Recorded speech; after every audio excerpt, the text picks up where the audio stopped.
Alright guys, today I want to talk a little bit about ball position and handle lean.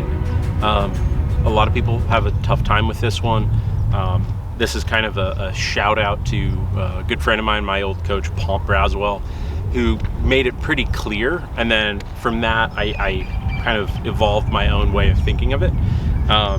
So right-handed player, you're going to be looking at me face on today. We're hitting golf balls over here. I've got a 9-iron in my hand at the moment. I'll grab a couple of other clubs as well just to kind of give us some examples. But basically, this guy is called the butt cap of the golf club. As a right-handed player, the golf club should be pointing just inside of our left hip joint, or almost think of like the seam of your groin, where your thigh would connect to our torso, right? And the angle that then gets created is all based on where the ball is in our stance, right? So let's just pretend I've got a driver, I'm up here, and then this is a 9-iron, so my ball position's here. I create a much larger angle, but this point never actually changes.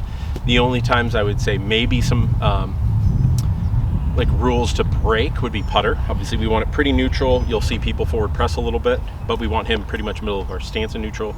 Sometimes driver, we get that ball really far forward, that handle could just back up a little bit on us as we're trying to hit up on the golf ball. But for the most part, besides that, or creative shots, working the golf ball a lot as a standard, that's a really good way to think about it. So I'll grab a couple of clubs. I'll just kind of show you the examples side by side by side.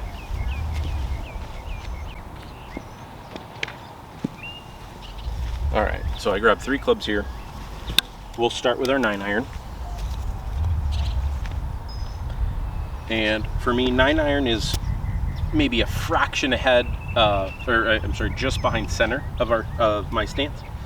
So we're gonna set up normal, just behind center. And then, like most players, I like to do a forward press to get my club where it needs to be.